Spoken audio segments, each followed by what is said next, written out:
This was many years ago now, before I was even in seminary. I think we were still living in Milwaukee. Nora may not even have been born yet. We were driving for our annual Christmas visit from Milwaukee to Cedar Falls, Iowa, to visit my in-laws for the holidays. It was an evening drive. I had to work that day, and so we left around 6, 7 at night for this 5-hour trip. So it was always well into dark as we were driving across Wisconsin, and it was somewhere between Platteville and Dubuque as we're driving along the road.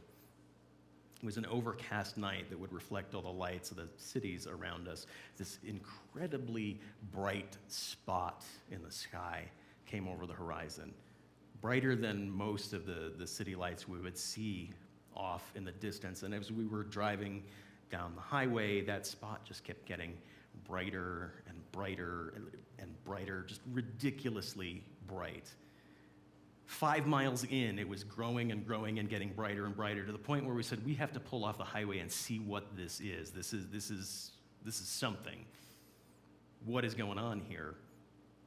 And so we started following the light, like wise men following the Christmas star. There we were, following this spot in the clouds that was just glowing with more and more intensity the closer we got to it. And we got far off the beaten track of the highway we were going to, until we came upon this house with the most immense display of Christmas lights I have ever seen on a home in my life. I mean, bright enough that we could see it for 5 or 6 miles outside of town. This is how much it was glowing. Every inch of every wall and the roof panels was covered in light, and the whole yards, front and back, the lawns were just figurines that lit up. There were, I think, at least 2 life-size light-up nativity sets at some point in the yard.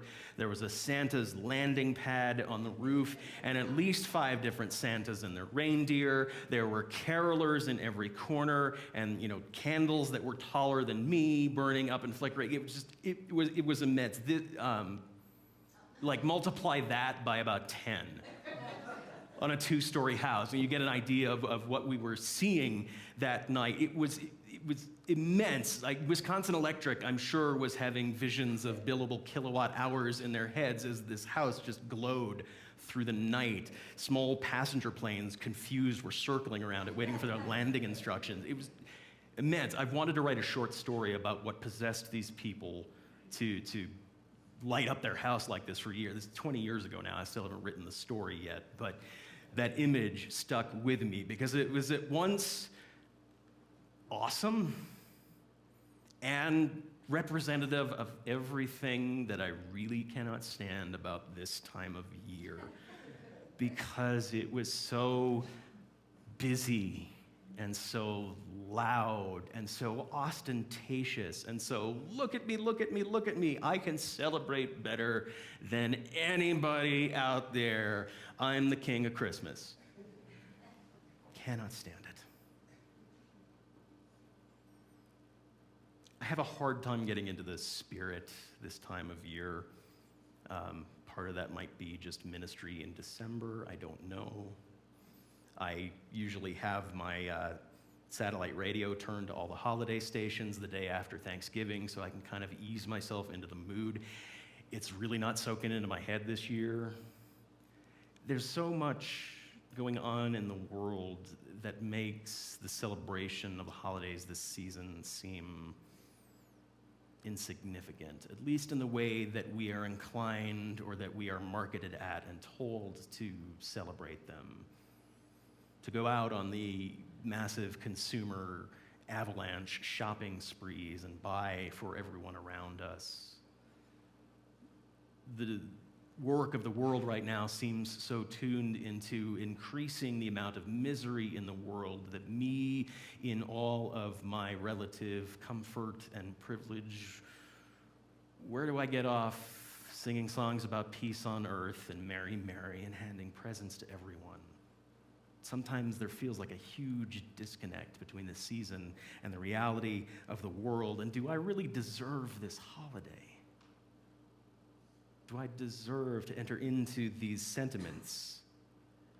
How can I sing about peace on earth and not just have the words ring hollow when I get to Christmas Eve?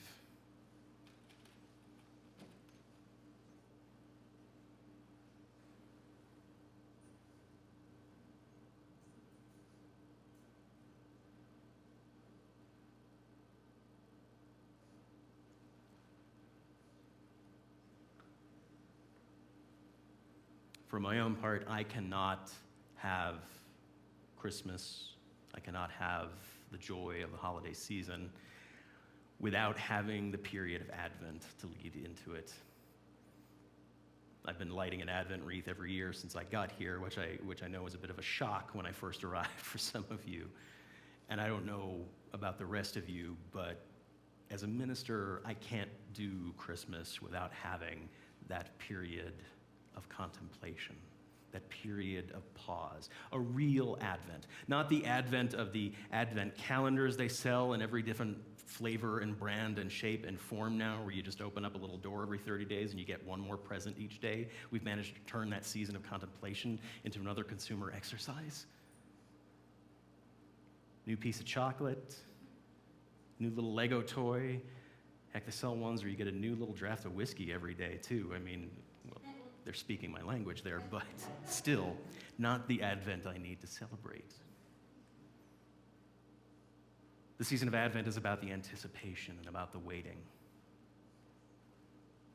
It is themed around the ideas of waiting for hope and peace and joy and love.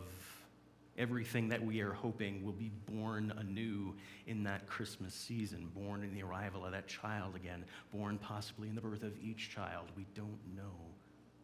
That moment of holding our breath and waiting to see what happens. Because we can't see what happens if we don't take a moment to pause, to breathe, to be quiet in that dark period and look for what it is we're hoping to see, to wait for what is coming, to wait for that hope, that peace, that joy, that love. We need to be able to pause in the midst of that rush and remember what it is we're entering into this season for. Not the rush, not the gifts, the reconnecting with family, the hope for something new that might bring us out of this increase of misery in the world, the search for the person who might be the leader, the one who will show us the way, or if we're quiet enough to find within our own inner light the reserves we have on our own, to be the beginning of that change, to fight back that increase of misery in the world. We cannot do that if we are not quiet. And so we light a candle, or two or three, so that we can remind ourselves to pause, to look for the light wherever it may be, to find it within ourselves. And that's great and all. Sure, the inner light is wonderful. Yeah, the moment to breathe feels good. But so what? And the world is still telling us that we're powerless as individuals.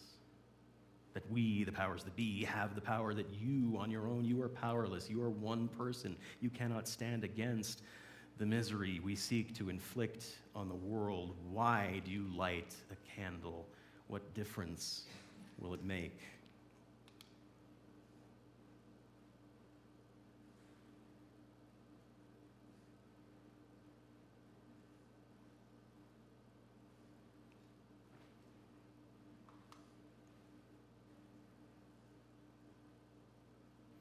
This time of year is also when we celebrate, or some of us celebrate, the festival of Hanukkah, people of the Jewish tradition, lighting the menorah for the 8 nights. The story is a wonderful one. The Maccabees, the great priest rulers of Israel, knock the Seleucid dynasty out of Israel, retake the temple that had been defiled by the Greeks who had controlled the area for so long. And it was time to rededicate the temple, to rededicate their sacred space. But to their horror, they find they have only one vial of oil that is still sealed and marked as pure enough to burn within the temple, within the Holy of Holies. To get the job done, they're going to need more oil. And so they have two choices. They can sit around and wait until there's enough time to make more of the pure oil to burn, to continue the rededication, or they can do what their God requires of them and light the lamps now. And so they choose to break open that pure oil and light it in the hopes that they'll get through somehow until more oil can be made. And as the story goes, the oil lasts instead of just the one day that it was enough for 8 full nights until they can finish making the ritually pure oil to rededicate the temple and let it burn again. Presented with two choices. Here we are with a limited resource. I wonder what that feels like. Limited fuel to do what is required of us. Do we wait until we can store up some more, or do we just let it burn anyway?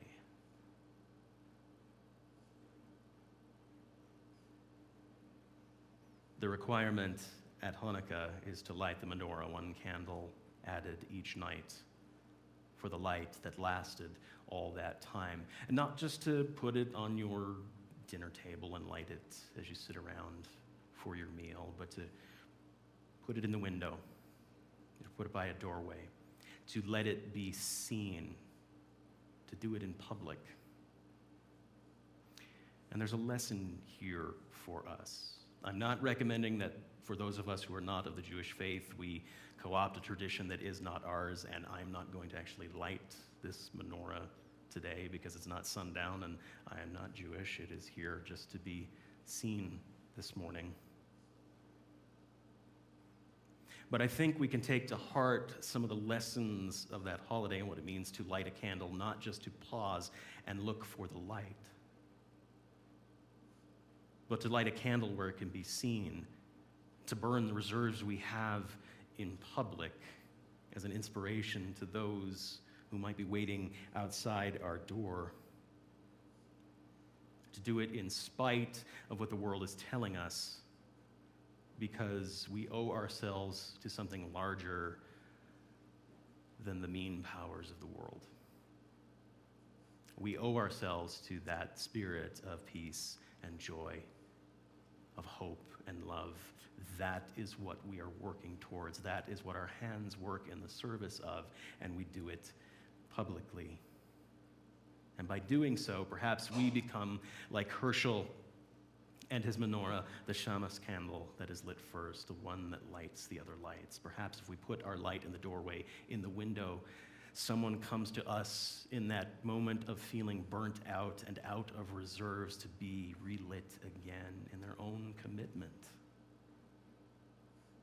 to what it is we are committed to that higher thing, that bigger thing.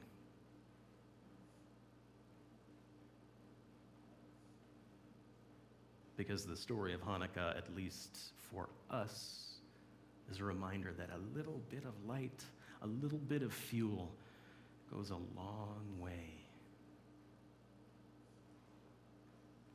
Both of these holidays, both of these rituals are professions of faith. In Advent, faith that in the quiet and in the pause, we will find that spirit we are hoping to renew. That we will find what we are seeking.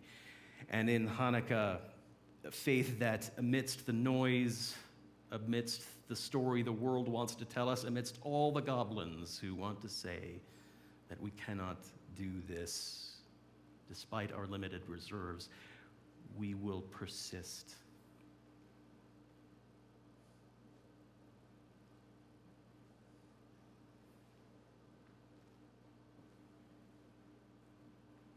So the counter to all the cynicism is to light all the candles. I have a very happy wife in the library because she challenged me to put this image up today. To light all the candles.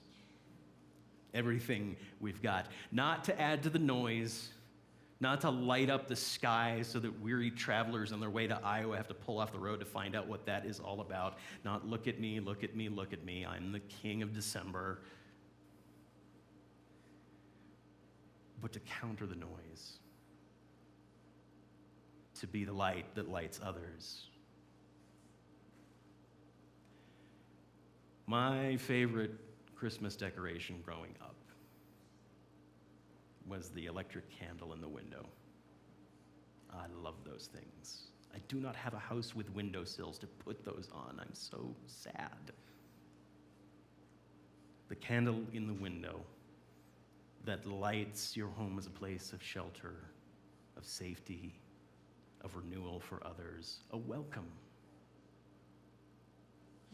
Not a look at me, but a come on in. So when I say light all the candles, I'm not talking about lighting up your house with every bulb available, not running up an electricity bill the size of the budget of California. Because even if the only candle you have, all the candle you have is one, that is enough to light.